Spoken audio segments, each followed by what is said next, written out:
Hello my dear students, कैसे हैं आप सब। उम्मीद करती हूँ अच्छे होंगे। और आज हम फिर से शुरू करने जा रहे हैं chapter 4 law of inheritance and variation, जिसमें हमने पहले भी काफ़ी सारे टॉपिक्स हमने क्लियर कर लिए हैं, लेकिन लास्ट की स्लाइड में मेरे कुछ टॉपिक्स जो हैं वो बचते हैं।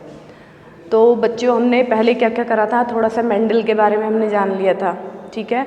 और मेंडल के बाद हमने मोनोहाइब्रिड पहचान लिया था कि कुछ डेफिनेशंस कैसे होती हैं, एलील क्या होते हैं, जीन क्या होते हैं, होमोलोगस और हेटेरोलोगस क्रोमोसोम्स क्या होते हैं, क्लियर है, लोकाई क्या होते हैं। तो कुछ एक थोड़ा बेसिक सा हमने फर्स्ट क्लास में किया था। आज हम जो सेकंड क्लास में सेकंड लेक्चर में करने जा रहे हैं वो हम पढ़ेंगे मोनोहाइब्रिड क्रॉस, ठीक है।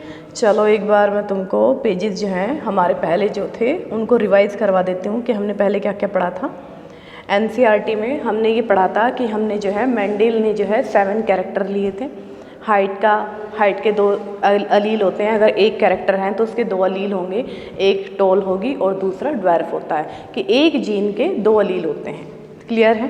तो ये सारा हमारा हो गया था। उसके बाद जो है गिरगे जॉन मेंडल का हो गया था। इसमें बच्चों कुछ पार्ट्स जो हैं मैं आपको बता देती हूँ। जीन और अलील में डिफरेंशिएशन हो गया था। जीनोटिपिक फिनोटिपिक हमने पढ़ लिया था। मोनोहाइब्रिड हमने शायद नहीं पढ़ा था, है ना। मोनोहाइब्रिड का चलो देखो, monohybrid cross, monohybrid cross. Mono का मतलब होता है एक, 1, और हाइब्रिड का मतलब होता है मिक्स, ठीक है। क्रॉस का मतलब क्रॉस करवाना। यानी मोनोहाइब्रिड में क्या करा था कि एक कैरेक्टर लिया था और एक कैरेक्टर के दोनों अलील जो है उसमें रखे गए थे। सपोज करो हाइट जो है, कैरेक्टर क्या लिया गया था, कैरेक्टर वाज हाइट, ठीक है। और हाइट के 2 अलील की हम बात कर सकते हैं, एक होता है टॉल और दूसरा होता है ड्वार्फ, क्लियर। टॉल को हम रिप्रेजेंट करते हैं कैपिटल टी से और ड्वार्फ को हम रिप्रेजेंट करते हैं स्मॉल टी से। दोनों ही अपने आप में कैसे हैं, होमोजाइगस हैं, ठीक है। होमोजाइगस का मतलब है ये भी दोनों कैपिटल टी हैं, ये भी दोनों स्मॉल टी हैं। अगर कोई कपल जो पेयर है इस तरह का बनता है तो वो क्या होता है, वो होगा हेटेरोजाइगस, ठीक है। तो चलो हम देख लेते हैं कि कैपिटल टी लिया, इसको हम मान लेते हैं मेल, ठीक है। और हमने फीमेल ली स्मॉल टी, क्लियर। हम इनका जब क्रॉस कराते हैं तो एक गैमीट किससे आएगा, कैपिटल टी से आ जाएगा, एक गैमीट किससे आएगा, स्मॉल टी से आ जाएगा। तो जो पेयर होंगे वो कुछ इस तरह के बनेंगे, ठीक है। यानी जो फर्स्ट जनरेशन होगी जिसको हम F1 जनरेशन या फिर फिलियल जनरेशन बोलते हैं, इनको हम क्या बोलेंगे, these are parent generation, clear. दूसरा आता है हमारा, इसको हम बोलते हैं F1 जनरेशन, क्लियर है बच्चों। F1 जनरेशन में ज़्यादातर के जो सारे प्लांट्स थे वो कैसे मिले, सारे प्लांट्स जो हैं वो टॉल थे। अब यहीं से ही अगर हम F2 जनरेशन की बात करें, चलो मैं थोड़ा सा इसको इधर कर देती हूँ। F2 जनरेशन में हम क्या करेंगे, इसी में से ही कोई भी 2 पेयर ले लेंगे F1 जनरेशन के और हम इनकी करवा देंगे सेल्फिंग, क्लियर। क्या करवा देंगे, सेल्फिंग। इरेजर ले लेते हैं, सॉरी,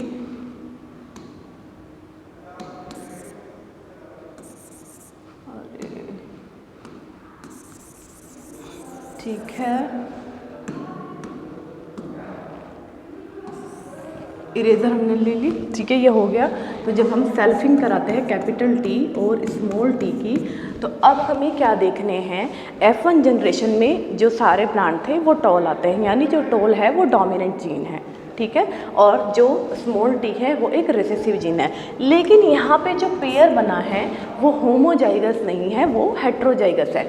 हेटेरोजाइगस क्यों है, क्योंकि एक गैमीट जो है वो मेल से आया है और एक गैमीट जो है वो फीमेल से आया है, ठीक है। यहाँ पे सेल्फिंग कराने के बाद हम क्या देखते हैं, अगर हम इसका पुनेट स्क्वायर बना के देखते हैं ठीक है, चलो देख लेते हैं। एक कैपिटल टी यहाँ रखा, एक यहाँ रखा, एक स्मॉल टी, एक स्मॉल टी, तो ये क्या बन गया? Capital T small T, capital T small T, capital T small T और कैपिटल टी स्मॉल टी। ठीक है, तो ये कैसे आगे? सल्फिंग के बाद किस तरह के पेयर आगे हमारे? सारे कैसे आगे? अगर हम इसी की बात करें, ओल जो हैं वो टोल आते हैं। क्लियर? सारे कैसे होंगे? टोल होंगे। अब चलो एक बार बात कर लेते हैं।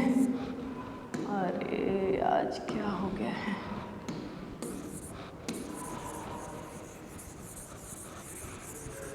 F1 जनरेशन में सारे टोल आ गए। चलो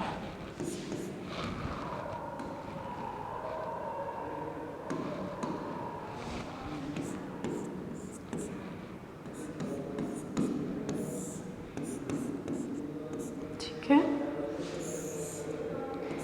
capital T small T, capital T small T और स्मॉल टी स्मॉल टी, ये होगी हमारी F2 जनरेशन। यानी F1 जनरेशन की जो प्रोजेनी है, अगर उनको आपस में ही क्रॉस करवा देते हैं तो ये देखो किस तरह के पेयर बन रहे हैं। एक कैसा बनता है? होमोजाइगस बनता है। ये भी कैसा है? होमोजाइगस है। दो कैसे बन रहे हैं? हेट्रोजाइगस है। अगर हम प्योरिटी की बात करें या फिनोटाइप की बात करें, अगर हम इसका फिनोटाइप देखने लगे, फिनोटिपिक रेशियो, फिनोटिपिक का मतलब है कि हमें ये प्लांट जिनको आप देख के ही पहचान पाओ फिजिकल अपीयरेंस के बेसिस पे, कितने इसमें टॉल है और कितने इसमें ड्वार्फ है। देखो जो इसमें टॉल है ये भी टॉल है, ये भी टॉल है, ये भी टॉल है। क्लियर है? तो कितने टॉल दिखाई दे रहे हैं? 3। जबकि जो ड्वार्फ है वो कैसा दिखाई दे रहा है? एक ही प्लांट दिखाई दे रहा है। अब आप मेरे को जेनेटिकली तो इसको आइडेंटिफाई नहीं कर पाओगे कि ये होमोजाइगस वाला टोल है कि हेट्रोजाइगस वाला टोल है, तो इस पे हम देखेंगे। चलो यहीं से ही थोड़ा सा देख देते हैं।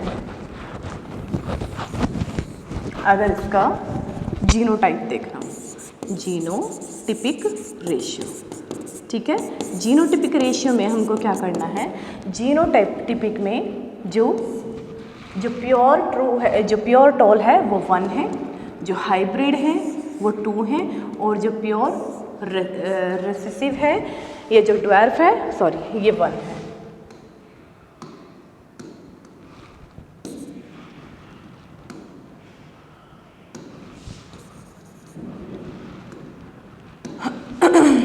ये 1 है।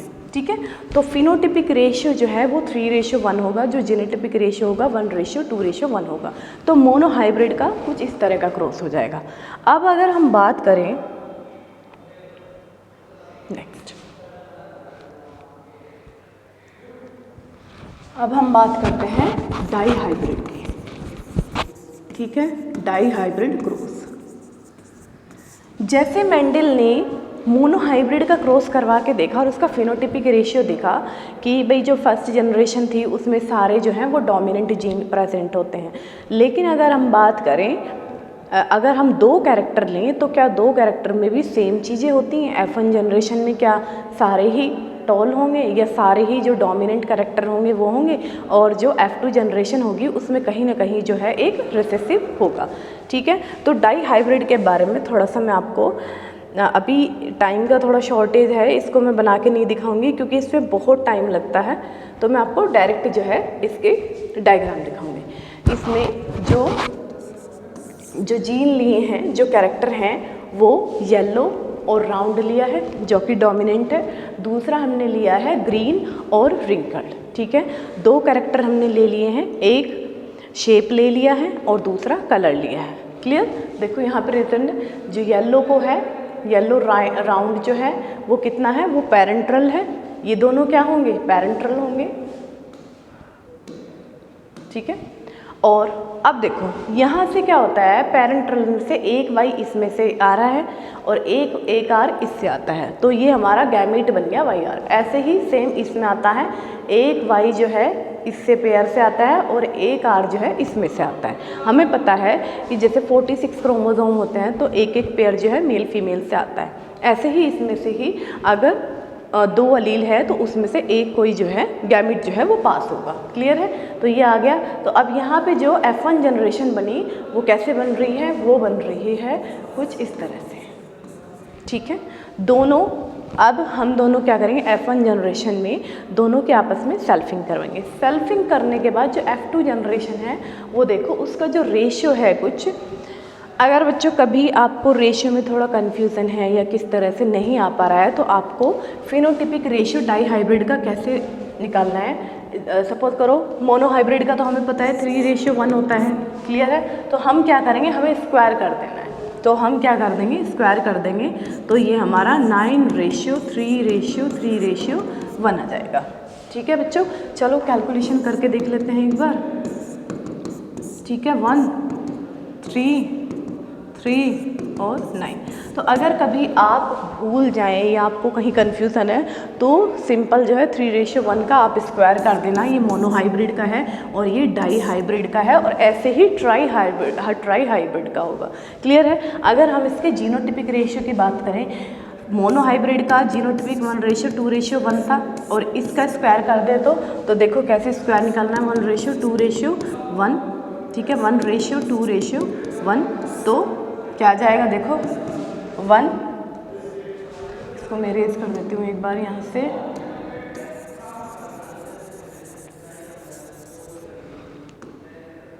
ठीक है, देखो ये आ गया हमारा 1 आ गया,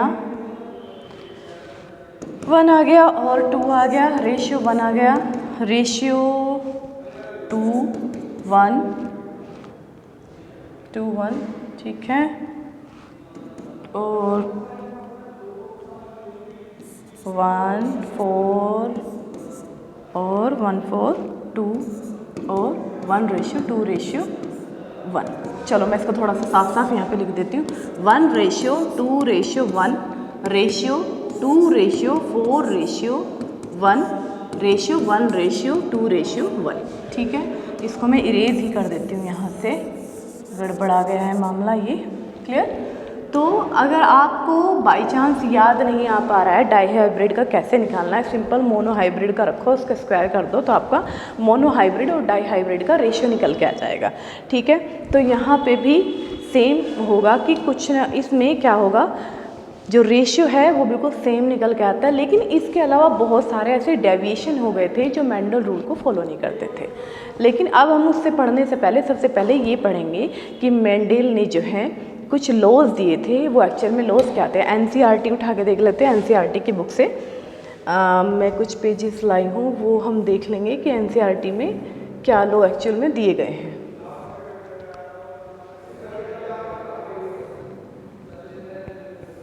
कहाँ गया।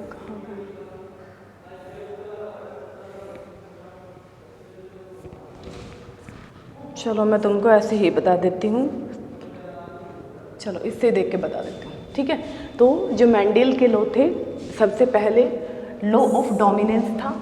क्लियर? दूसरा था इंडिपेंडेंट असॉर्टमेंट और तीसरा था लॉ ऑफ सेग्रीगेशन। चलो सबसे पहले हम बात करते हैं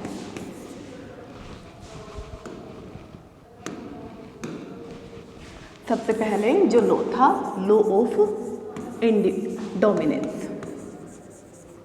लॉ ऑफ डोमिनेंस, जो मेंडल का लॉ ऑफ डोमिनेंस था वो ये कहता है कि जब आप कोई भी पेरेंटल जनरेशन से फर्दर आपकी जो ऑफ स्प्रिंग होगी तो उसका जो जीन होगी, जो फर्स्ट जनरेशन होगी, F1 जनरेशन होगी, वो डोमिनेंट होगी, वो रिसेसिव नहीं होगी।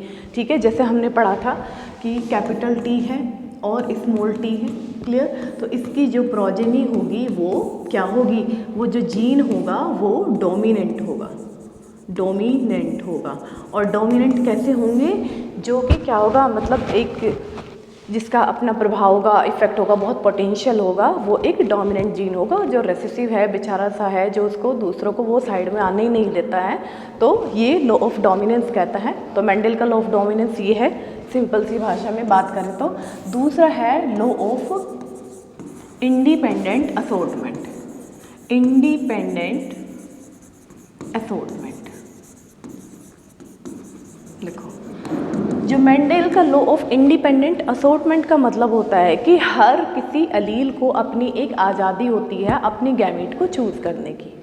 ठीक है, कि सपोज़ करो ऐसे ही अगर मैं एक एग्जांपल दूं, एक लड़की है और उसके सामने 2 लड़के बिठा दिए कि आपको इनमें से कोई भी चूज़ करना है या पसंद करना है, तो ये लड़की की अपनी मर्जी है कि वो कौन से वाले को पसंद करती है।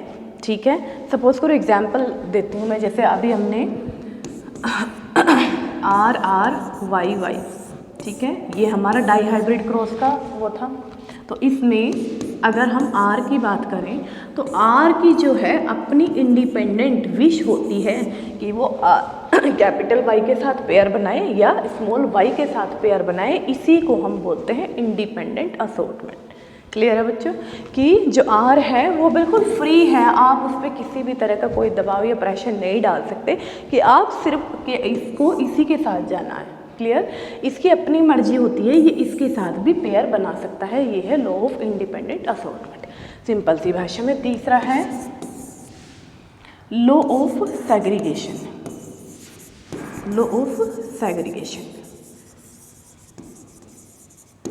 सेग्रीगेशन का मतलब होता है अलग अलग होना, कि जब भी एक पेयर है, एक मेल है और एक फीमेल है, अगर उसको अगर अपनी फर्दर प्रोजेनी बनानी है, अगर आगे बच्चों को रिप्रोड्यूस करना है, तो उसके जो गैमीट हैं उसके अंदर जो पेयर में है उनको अलग अलग होना पड़ेगा, तभी तो वो अपनी जो कैरेक्टर हैं या जो अपने जो जीन है वो अपने बच्चों में पास ऑन करेंगे। क्लियर है, जैसे यही एग्जाम्पल अगर मैं लेके दिखाऊं, चलो, तो अगर मैं इसी की बात करूं तो इसमें से कैपिटल T आएगा और इसमें से भी एक कैपिटल T आएगा, तभी तो आगे फर्दर जो है जो जीन है वो पास ऑन होंगे। तो ये है एक तरह का लॉ ऑफ सेग्रीगेशन, यानी अगर आपको फर्दर प्रोजेनी को बढ़ाना है, आगे जनरेशन में जाना है, तो जो जीन है उनको सेपरेट होना पड़ेगा। क्लियर है, तो लॉ ऑफ सेग्रीगेशन हो गया। मैं इसमें आपको एक इमेजेस दिखा देती हूँ। हाँ देखो, ये तो लॉ ऑफ सेग्रीगेशन का, लॉ ऑफ सेग्रीगेशन में भी आप देख सकते हो कि लॉ ऑफ सेग्रीगेशन, सपोज करो ये वाला मेल पेरेंट है और मेल पेरेंट के पास जो है येलो और ग्रीन दोनों अलील हैं। ठीक है, तो इसका जो गैमीट है वो ये वाला बना और इसका ये वाला बना। क्लियर है, तो ये कह रहा है कि अपने आप को इसे सेग्रीगेट करना पड़ेगा, अलग करना पड़ेगा, ताकि जनरेशन जो है आगे पास ऑन हो सके। क्लियर है, लॉ ऑफ सेग्रीगेशन हो गया। ये फीमेल पेरेंट का है, ऐसे ही। ठीक है, चलो, अच्छा, F2 जनरेशन हो गया, F1 जनरेशन हो गया। चलो पेजेस देख लेते हैं हम। ये हमारा ऑलमोस्ट हो गया था, डाई हाइब्रिड हमारा हो गया, मोनो हाइब्रिड हो गया। एक ना थोड़ा सा हम पढ़ लेते हैं कि एक्चुअल में डाई हाइब्रिड क्रॉस की जो है वो रिक्वायरमेंट क्यों हुई। Dihybrid cross describe a mating experiment between in 2 organism that are identically hybrid for 2 trait. A hybrid organism is one of that is heterozygous, which is mean that is carries 2 different allele at a particular gamete genetic and location। यानी जो die hybrid cross होगा उसमें कोई 2 अलग अलग जो character हैं उनके बीच में हम हाइब्रिडाइजेशन करवाएंगे, मेटिंग करवाएंगे, और वो जो दोनों हैं वो अपने अलग अलग उनके पास जीन होंगे या अलील होंगे अलग अलग लोकेशन पे। क्लियर है, ये इसको हम बहुत ज़्यादा नहीं पढ़ना। अभी एक्चुअल जो है क्या है, सिलेबस कंप्लीट करवाना है। तो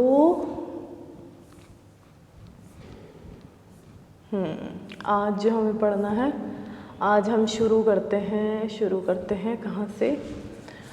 हाँ देख लो एक बार, ये लॉ ऑफ डोमिनेंस क्या था।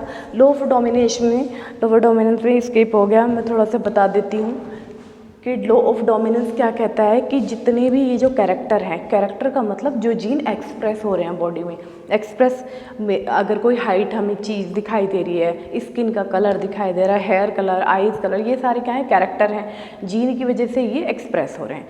तो इन सब को कंट्रोल करने के लिए क्या होता है, डिस्क्रीट यूनिट होगी जिसको हम फैक्टर बोलते हैं, जिसको हम जीन बोलते हैं।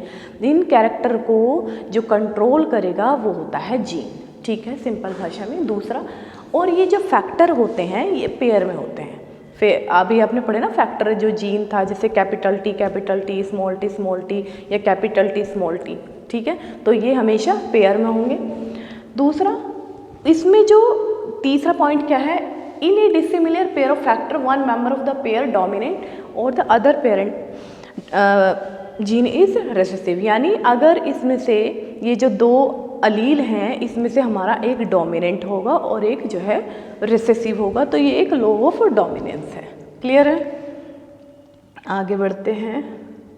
टेस्ट क्रॉस हम नहीं देखने वाले, इंडिपेंडेंट असॉर्टमेंट हो गया। अच्छा, अब हम इसमें कुछ डेविएशन पढ़ते हैं। मेंडल रूल हमने पढ़ लिए, लेकिन बहुत बार ऐसा हुआ क्या कि हर कोई प्लांट जो है वो मेंडल रूल को फॉलो नहीं कर रहा था, मेंडल लॉ को फॉलो नहीं करता है, तो उसमें से कुछ डेविएशन आ गई, कुछ विभिन्नता आ गई, तो वो सब हमको देखनी है। ठीक है, तो सबसे पहला था, चलो ये देख लेते हैं, इनकम्प्लीट डोमिनेंस। मेंडल का पहला लॉ ये कहता है कि जो फर्स्ट जनरेशन होगी वो डोमिनेंट होनी चाहिए, कि उसमें से कोई एक पेरेंट जो है वो बिल्कुल डोमिनेंट होगा, कोई रिसेसिव पेरेंट उसमें नहीं आएगा। लेकिन यहाँ देखो, ये आपके एनसीईआरटी का डायग्राम है, इसको मैं समझा देती हूँ कि ये क्या है। रेड कलर का फ्लावर है। फ्लावर किसका है? ये एक स्नैपड्रैगन है, प्लांट है। ठीक है, स्नैपड्रैगन का ये प्लांट है। और इसमें क्या होगा, एक हमने रेड फ्लावर लिया और दूसरा हमने वाइट फ्लावर लिया। इसको हमने कैपिटल आर से रिप्रेजेंट करते हैं, इसको हम स्मॉल आर से रिप्रेजेंट कर रहे हैं। तो इसमें जब हमें देखना है, अगर हम मेंडल के लॉ के हिसाब से चलते हैं तो जो F1 जनरेशन है वो रेड होनी चाहिए थी, लेकिन यहाँ पे क्या हुआ, यहाँ पे ना ये रेड है ना ये वाइट है, इन दोनों का कॉम्बिनेशन एक तरह से ये पिंक हो गया। यानी जो डोमिनेंट था जीन वो अपने आप को पूरी तरीके से एक्सप्रेस नहीं कर पाया। ठीक है, तो इसको ही हम बोलते हैं इनकम्प्लीट डोमिनेंस। भाई कंप्लीट कैसे होता, अगर वो पूरा जो है वो रेड हो जाता तो कंप्लीट डोमिनेंस होता। तो यहाँ पे क्या होता है, जो मेंडल का लॉ है वो फॉलो नहीं होता है। ठीक है, तो उसके बाद अगर हम ये सारे कैसे आते हैं, ये पिंक कलर आते हैं। लेकिन जब हम इनकी दोबारा से F2 जनरेशन के लिए प्रोजेनी देखते हैं तो ये आप पुनेट स्क्वायर के थ्रू हमें क्या पता चलता है कि इसका जो जीनोटिपिक रेशियो है और फिनोटिपिक रेशियो है वो दोनों सेम आते हैं। ठीक है, जबकि ऐसा तो नहीं है, फिनोटिपिक रेशियो अलग आता था और जीनोटिपिक रेशियो उसका मोनोहाइब्रिड का अलग आता है। लेकिन इनकम्प्लीट डोमिनेंस में क्या होता है कि जो जीनोटिपिक है और फिनोटिपिक रेशियो स्नैपड्रैगन प्लांट का वो दोनों इक्वल आते हैं, 1:2:1 का। ठीक है, ये इनकम्प्लीट डोमिनेंस है। अब ये जो इनकम्प्लीट डोमिनेशन हुई है या कॉन्सेप्ट ऑफ डोमिनेंस है, ठीक है, देखो डोमिनेंस कब होता है, कोई जीन एक्सप्रेस कब करता है अपने आप को, मैं बता देती हूँ। Why are some allele dominant and some recessive? To tackle these, every gene you know how contain the information to express a particular trait in such diploid organ. There are 2 copies of each gene as a pair of allele. ठीक है, यानी कि pair जो gene है वो pair में होता है अलील के। One of them may be different, उनमें से वो अलग भी हो सकते हैं, होमोजाइगस भी हो सकते हैं और हेट्रोजाइगस भी हो सकते हैं। That is undergone one which. अब हमें ये देखना है कि ये जो इन्फॉर्मेशन जो अलील लेके आ रहा है, let's take an example of gene that contain the producing an enzyme. यानी कहने का क्या मतलब है, let's take an example of a gene that contain the information for producing an enzyme. Now there are 2 copies of these gene, the 2 allele form, let us assume the more common, that is normal allele produce the normal enzyme। कहने का मतलब ये है, जो अलील होंगे वो आगे जाके अपना जो है अपने आप को एक्सप्रेस करते हैं। ठीक है, अपने आप को एक्सप्रेस करने के लिए वो एक हेल्दी जीन बनाएंगे या हेल्दी एंजाइम बनाते हैं। क्लियर है, हेल्दी एंजाइम बनाएंगे तो उसके बाद क्या होगा, हाँ चलो, नॉर्मल एंजाइम बनाएगा जो कि नीडेड होता है ट्रांसफॉर्मेशन ऑफ सबस्ट्रेट एस के लिए। कहने का मतलब ये क्या है, अगर इनकम्प्लीट डोमिनेंस हो रही है तो इसका मतलब ये है कि कहीं ना कहीं किसी जीन में कुछ न कुछ मॉडिफिकेशन, कुछ चेंजेस ज़रूर हुए हैं। अगर वो एक नॉर्मल जीन होता, एक बढ़िया जीन होता, तो वो एक बढ़िया एक एंजाइम बनाता और अपने आप को एक्सप्रेस करता। लेकिन यहाँ पे ये किसी भी एंजाइमेटिक डिग्रेडेशन की वजह से जो जीन है उसमें चेंजेस आ गया है। वो चेंजेस कैसे हो सकता है, जैसे जो अलील है वो मॉडिफाइड हुआ है, और वो मॉडिफाइड होने के बाद किस चीज़ को प्रोडक्शन करता है कि या तो वो नॉर्मल हो या नॉर्मल से या फिर एफिशिएंट एंजाइम ना हो। यानी जो प्रोटीन जो है क्या है, जो एंजाइम का फॉर्मेशन करता है, अगर वो सही तरीके से उस एंजाइम को ना बना पा रहा हो या उसकी प्रोडक्शन कम हुई हो या उसका जो इफ़ेक्ट है वो कम है, ठीक है, तो उसकी वजह से मॉडिफिकेशन हो सकते हैं। दूसरा, ए नॉन फंक्शनल एंजाइम, या फिर अगर एंजाइम बनता भी है तो वो फंक्शन ही नहीं करता, वो अपने आप को एक्सप्रेस ही नहीं करता, तो भी क्या होता है, तो भी रिसेसिवनेस आ जाएगी। तीसरा, नो एंजाइम एट ऑल, अगर कोई एंजाइम ही नहीं बनता है तो भी रिसेसिव जीन होगा, या फिर वहाँ पे क्या होगा, डोमिनेंस जो है अपना असर दिखाएगा। तो कहने का मतलब क्या है, डोमिनेंसी कब आती है, डोमिनेंस एक जो जीन होगा वो एक अच्छा एंजाइम बनाएगा, अच्छा एंजाइम अपने आप को एक्सप्रेस करेगा, लेकिन रिसेसिव क्यों होगा, ये जो यहाँ पे जो ये सारा हुआ धरा है, जो पिंक आ गया है, वो पिंक किसकी वजह से आ रहा है कि जो जीन थे हमारे उसमें कुछ ना कुछ मॉडिफिकेशन या चेंजेस हुए हैं, जो कि एंजाइम उसने बनाया है, या तो वो लेस एफिशिएंट है, या फिर वो नॉन फंक्शनल है, या फिर वो एंजाइम ही नहीं बना रहा है। क्लियर? चलो, ये हो गया प्रिंसिपल। अच्छा, ये हो गया हमारा। अच्छा, तो इनकम्प्लीट डोमिनेंस में हमारा स्नैपड्रैगन आ गया, जिसमें रेड और वाइट मिलकर पिंक बनाते हैं। जो जीनोटिपिक और फिनोटिपिक रेशियो है 1:2:1 ही आएगा, दोनों का इक्वल। और वो क्यों हो रहा है, क्योंकि कुछ जीन जो है मॉडिफाई हो गए। दूसरा क्या है, दूसरा है को डोमिनेंस। को का मतलब आधा, डोमिनेंस का मतलब वो आधा ही अपना प्रभाव दिखा पा रहा है। अब हमने इससे पहले पढ़ा था कि एक जीन के 2 अलील होते हैं, लेकिन यहाँ पे भी डेविएशन होता है कि जो को डोमिनेंस है उसमें क्या हो रहा है, यहाँ पे देखो, till now were discussing crosses where F1 resemble either of the 2 parent dominance were in between incomplete dominance, but in case of codominant the F1 generation resemble both parent.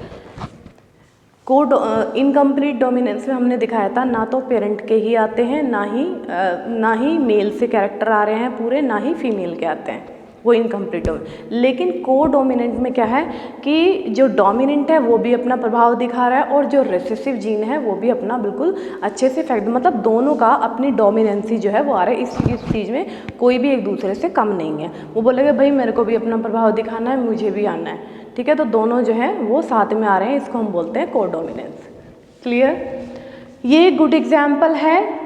अच्छा, को डोमिनेंस में जो example हम ले रहे हैं वो blood group का लेते हैं।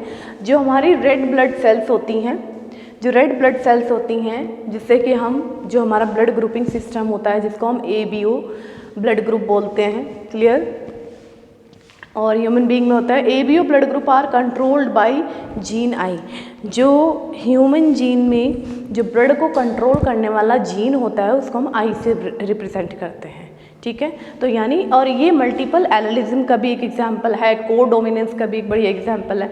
तो को डोमिनेंस में क्या हो गया कि हाफ कैरेक्टर जो है वो मेल से आते हैं, हाफ कैरेक्टर जो है वो फीमेल से आते हैं, वो को डोमिनेंस हो गया। लेकिन इसमें क्या है, एक जीन के यहाँ पे 3 अलील शो हो रहे हैं, तो ये एक मल्टीपल एलिलिज्म का भी बेस्ट एग्जाम्पल है। क्लियर? देखो यहाँ पे, तो जीन कौन हो गया, I. The plasma membrane of the red blood cells have sugar polymer that protrude from the surface and the kind of sugar is controlled by the gene. यानी जो रेड ब्लड सेल्स होती हैं उसके ऊपर जो है एक शुगर की कोटिंग होती है, उसकी प्लाज्मा मेम्ब्रेन पे क्या होती है, शुगर पॉलीमर पाए जाते हैं, जिनको कंट्रोल करने के लिए कौन होता है, जीन आई जो है वो कंट्रोल करता है। और इस जीन आई के 3 अलील होंगे, IA, IB और I, ठीक है। जो IA है, और चलो पेन चेंज कर लेते हैं।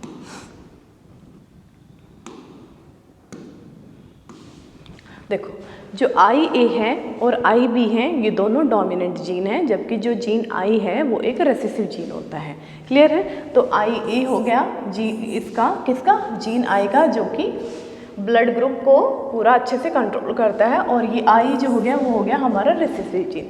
आई आर प्रोड्यूस शुगर, जो IA और IB होते हैं वो शुगर को प्रोड्यूस करते हैं because humans are diploid organism.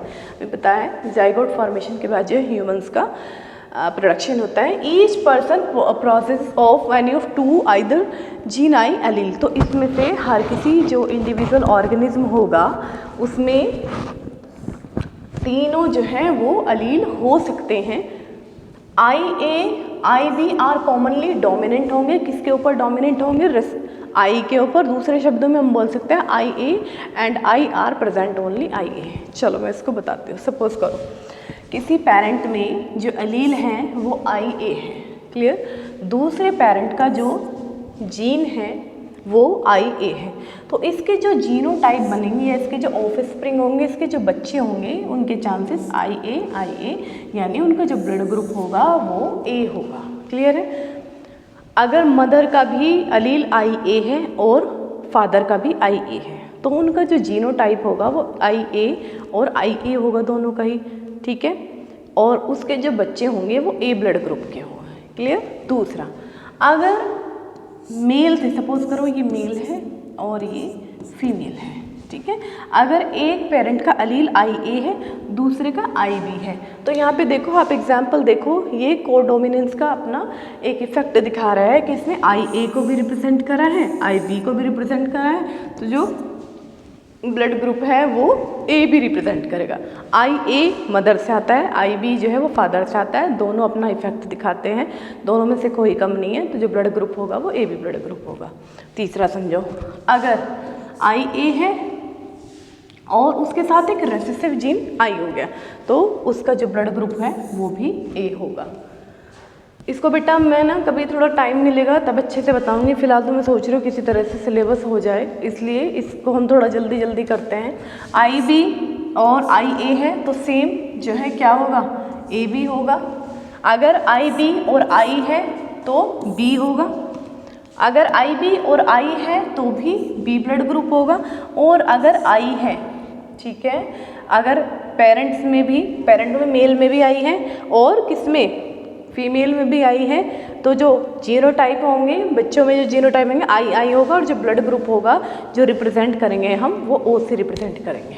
एक मैं इमेजेस तुमको दिखा देती हूँ, देखो ये है ABO ब्लड ग्रुप सिस्टम। जो ह्यूमन ब्लड है उसको हम 4 ब्लड ग्रुप हमारे माने जाते हैं, ग्रुप A, B, AB और O, क्लियर है। ये हमारी होती हैं रेड ब्लड सेल्स, ठीक है। रेड ब्लड सेल्स पे क्या है, ये शुगर पॉलीमर है और इसके अंदर जो है क्या है, जो इसका जो एंटीजन होगा वो A एंटीजन होगा, B ब्लड ग्रुप का B एंटीजन होगा और जो AB होगा उसमें A के भी एंटीजन होंगे, B के भी एंटीजन होंगे और जो O ब्लड ग्रुप होगा उसमें कोई एंटीजन नहीं होगा, ठीक है। और एक चीज़ तुम यहाँ पे भी देख पा रहे होगे, हाँ चलो ठीक है, अब उसके बाद में बात करेंगे। एंटीबॉडीज़ कौन कौन सी प्रेजेंट है। जो A ब्लड की जो एंटीबॉडीज़ होगी वो कैसी होंगी, इस शेप की होंगी। अगर ये शेप इस तरह की है, ठीक है, इसी तरह का है ना ये कुछ इस तरह से, ठीक है।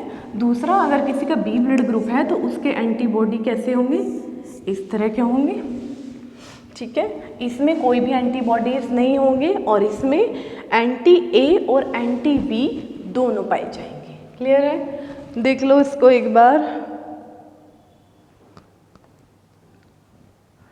अच्छा, ऑलमोस्ट हमारे ये ख़त्म हो गए हैं आज के लिए। हाँ ठीक है बच्चों, बाकी इस पे कुछ क्वेश्चंस भी हैं, वो मैं इस चैप्टर के ख़त्म होने के बाद ज़रूर बताऊंगी अगर टाइम रहा तो। मैं ये चाह रही हूँ कि जल्दी जल्दी से बस पहले थोड़ा सा सिलेबस ख़त्म हो जाए क्योंकि एग्ज़ाम में भी थोड़ा कम ही टाइम बचा है। बाकी इस पे हम थोड़ा और फोकस करेंगे, अच्छे से हम इस पे काम करेंगे और मैं कुछ क्वेश्चंस लेके आऊँगी नेक्स्ट क्लास में।